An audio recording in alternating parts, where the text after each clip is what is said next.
नमस्ते दोस्तों, मैं डॉक्टर अनीता और मेरे चैनल पर आप सभी का स्वागत है।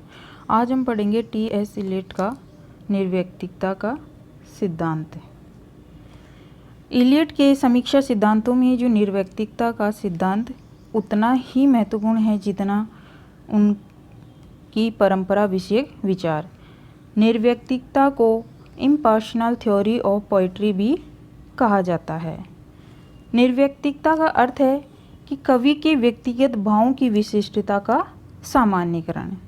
मतलब ये है कि जिस बात को कवि अपनी कविता के माध्यम से कहना चाहता है वह बात दूसरे लोगों तक भी उसी भाव से पहुँचे, वह उन भावों का सामान्यीकरण है और यही क्या कहलाती है, निर्व्यक्तिकता कहलाती है।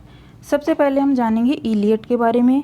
इलियट जो थे वो 20वीं शताब्दी के पाश्चात्य कवि और आलोचक थे और टी.एस. इलियट, इनका जो पूरा नाम है वो है टॉमस स्टर्न इलियट। क्या नाम है इलियट का पूरा नाम? Thomas Stearns Eliot. और इलियट का जो जन्म है वो 1888 को सेंट लुई अमेरिका में हुआ। 1910 में हार्वर्ड विश्वविद्यालय से एमए किया। उन्होंने संस्कृत और पाली भाषा का भी अध्ययन किया। 1915 में वे लंदन में आकर बस गए। इलियट के जो गुरु थे उनका नाम था आयरविंग बेबिट और जॉर्ज सांतायना। क्या नाम था इलियट के गुरु का? आयरविंग बेबिट और जॉर्ज सांतायना था। 1925 में प्रसिद्ध प्रकाशन संस्थान फेबर एंड फेबर के निदेशक बने। किस प्रकाशन संस्थान के निदेशक बने? फेबर एंड फेबर के, जहां से द क्राइटेरियन नामक त्रैमासिक पत्रिका का संपादन किया। इसी पत्रिका से 1922 में इनकी प्रसिद्ध कृति द वेस्टलैंड प्रकाशित हुई। कौन सी पत्रिका का संपादन किया उन्होंने? The criterion. ये देखिए, याद रखना, काफ़ी बार एग्जाम में पूछ लेते हैं कि इलियट ने किस पत्रिका का संपादन किया, तो कौन सी पत्रिका थी वो? The criterion. और ये जो द क्राइटेरियन पत्रिका है, इसी पत्रिका से उनकी जो द वेस्टलैंड रचना है वो प्रकाशित हुई। इलियट ने स्वयं को क्लासिकवादी कहा है। क्या कहा है इलियट ने स्वयं को? क्लासिकवादी।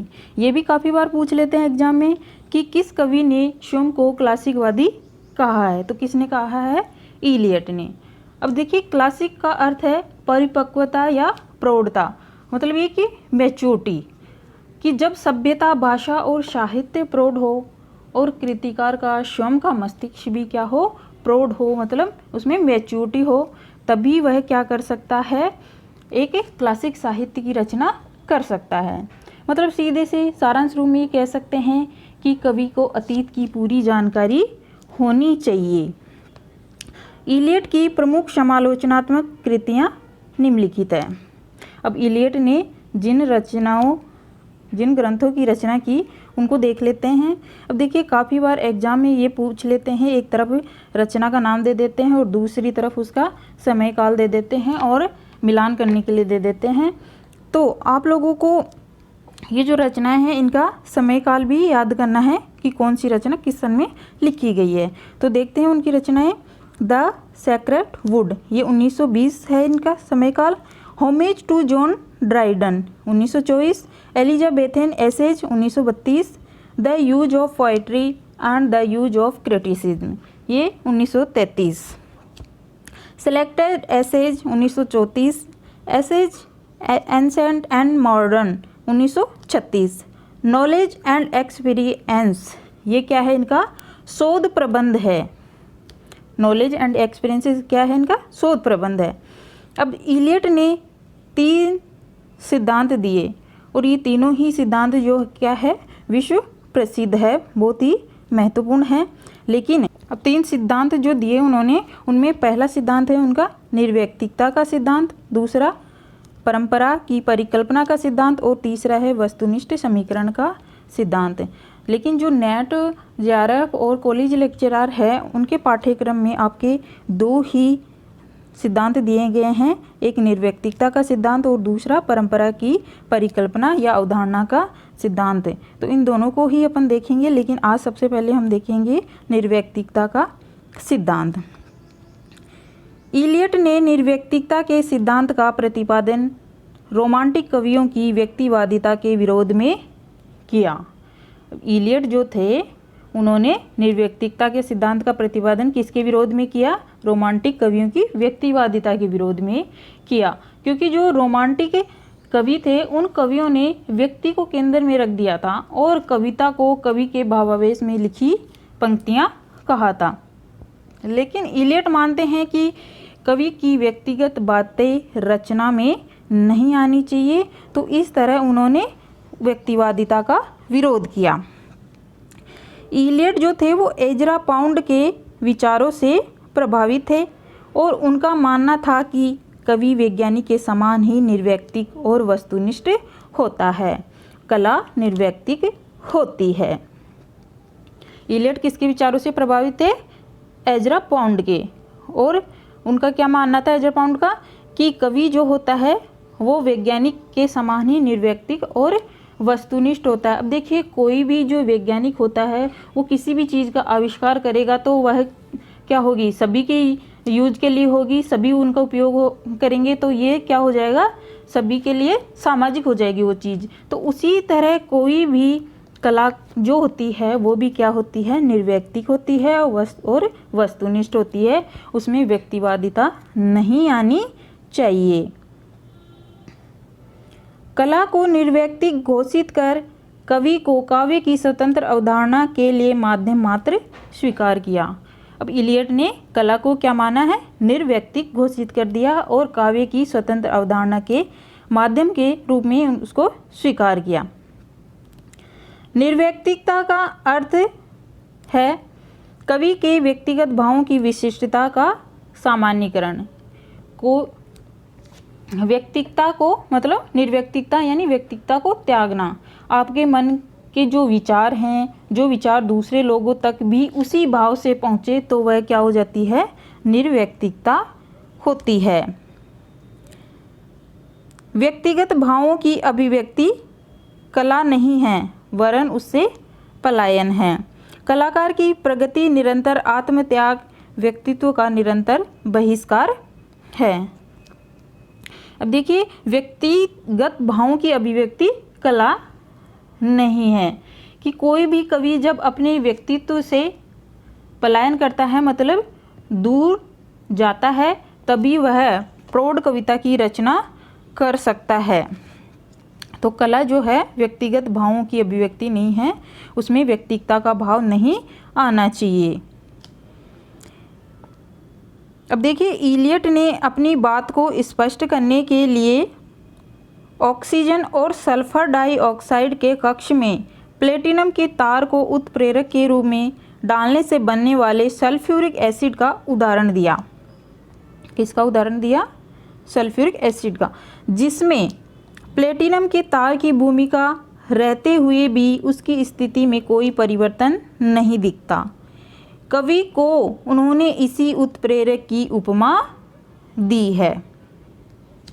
इलियट ने अपनी बात को समझाने के लिए एक उदाहरण दिया, किसका? ऑक्सीजन और सल्फर डाई का, कि जो एक कमरा है उसमें क्या है? ऑक्सीजन और सल्फर डाई से वह भरा हुआ है और उसमें प्लेटिनम का जो तार है वो उसमें डाल दिया, तो ऑक्सीजन और जो सल्फर डाइऑक्साइड है वो तो क्या हो जाएगी कि अपना रूप बदल लेगी, लेकिन जो प्लेटिनम का तार है वो वैसा का वैसा ही रहेगा।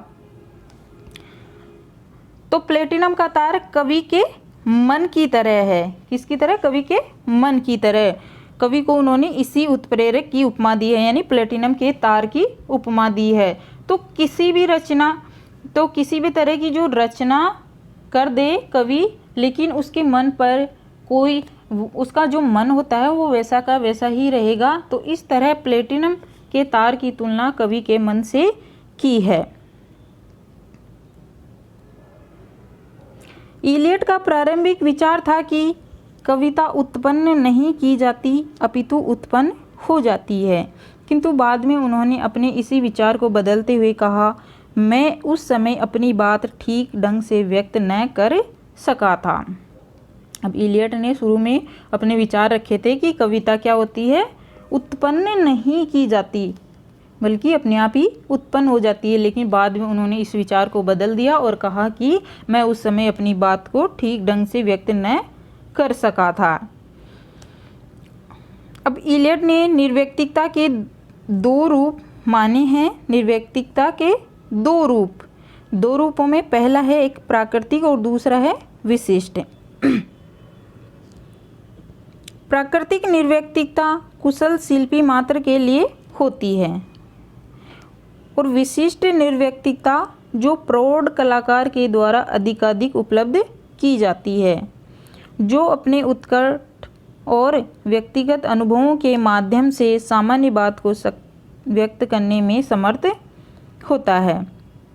अब देखिए, प्राकृतिक जो निर्व्यक्तिकता होती है वो किसके लिए होती है, कुशल शिल्पी मात्र के लिए होती है, और विशिष्ट जो होती है वो किसके लिए होती है, प्रौढ़ कलाकार के लिए होती है। इतना ही याद रखना है इसमें। निर्व्यक्तिकता से इलियट का अभिप्राय मात्र कुशल शिल्पी की निर्व्यक्तिकता से नहीं है। कला की निर्व्यक्तिकता को प्रौढ़ के निजी अनुभवों की सामान्य अभिव्यक्ति मानते हैं कि कला जो होती है वो क्या होती है, निर्व्यक्तिक होती है, और जो प्रौढ़ कलाकार होता है वो ही अपने निजी अनुभवों से उस काव्य की रचना कर सकता है। अब देखिए, भारतीय जो आचार्य थे वो भी यही मानते थे कि कवि अपने निजी अनुभवों की अभिव्यक्ति कविता में करता है, पर वह इस प्रकार उन्हें प्रस्तुत करता है कि वे भाव उसके अपने ही नहीं बल्कि सभी के लिए सर्वसामान्य भाव बन जाते हैं। इलियट ने थ्री वॉइसेज ऑफ पोएट्री, काव्य के 3 स्वर शीर्षक निबंध में 3 नाट्य स्वर की चर्चा की जो इस प्रकार हैं। देखिए, इलियट ने थ्री वॉइसेज ऑफ पोएट्री यानी काव्य के 3 स्वर, इसमें 3 नाट्य स्वर माने हैं, तो उनको देख लेते हैं। इसमें पहला है प्रथम स्वर, दूसरा द्वितीय स्वर और तीसरा तृतीय स्वर।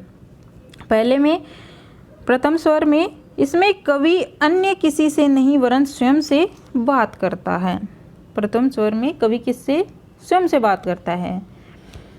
द्वितीय स्वर, इसमें कवि अन्य श्रोताओं से बात करता है, और तृतीय स्वर, इसमें कवि स्वयं वक्ता न होकर काल्पनिक पात्रों के माध्यम से बात करता है।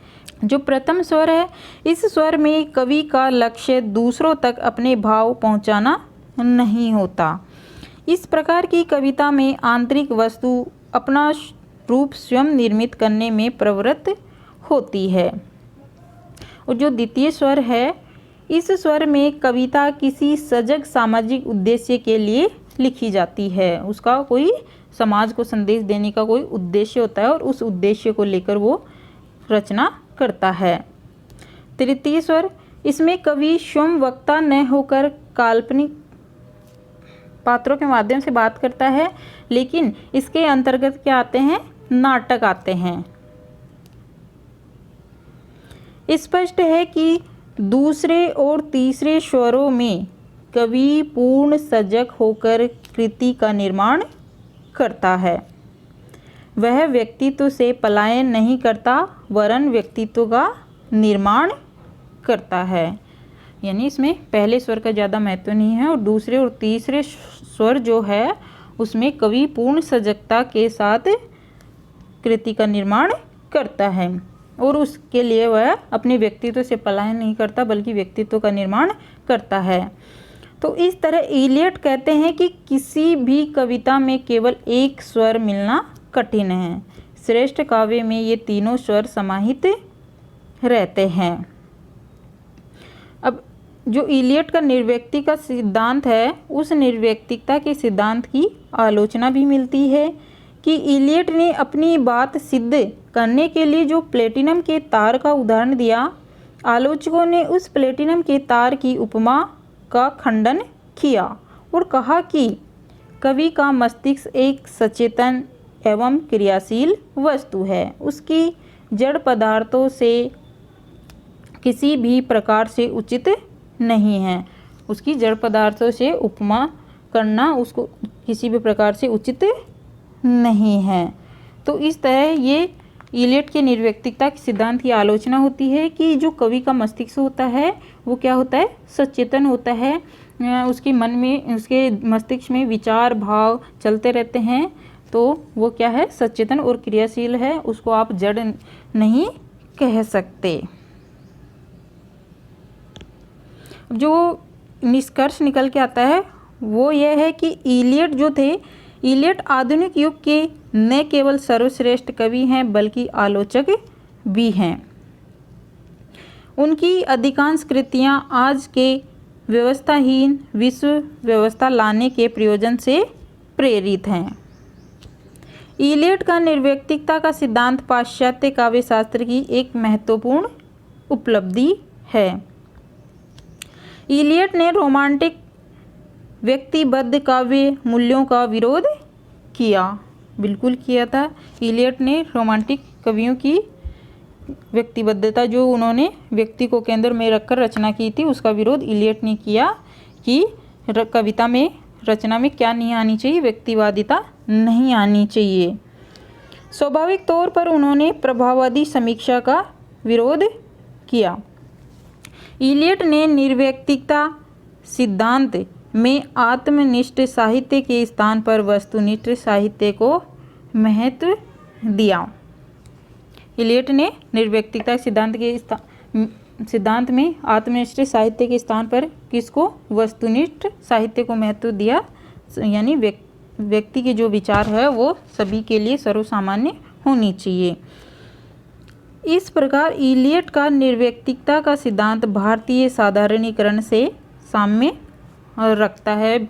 बिल्कुल इलियट का जो निर्व्यक्तिकता का सिद्धांत है वो भारतीय साधारणीकरण से साम्यता रखता है कि भारतीय काव्य शास्त्र का जो साधारणीकरण सिद्धांत भी तो यही बात कहता है कि कवि के अपने जो निजी भावों की अभिव्यक्ति काव्य में करता है कवि, और वो उन भावों को इस प्रकार प्रस्तुत करता है कि वे भाव उसके अपने न होकर सामान्य लोगों के भाव बन जाते हैं।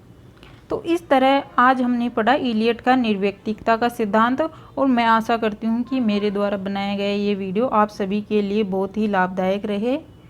मेरा वीडियो आप सभी को अच्छा लगे तो इसे लाइक, शेयर और सब्सक्राइब करें। धन्यवाद।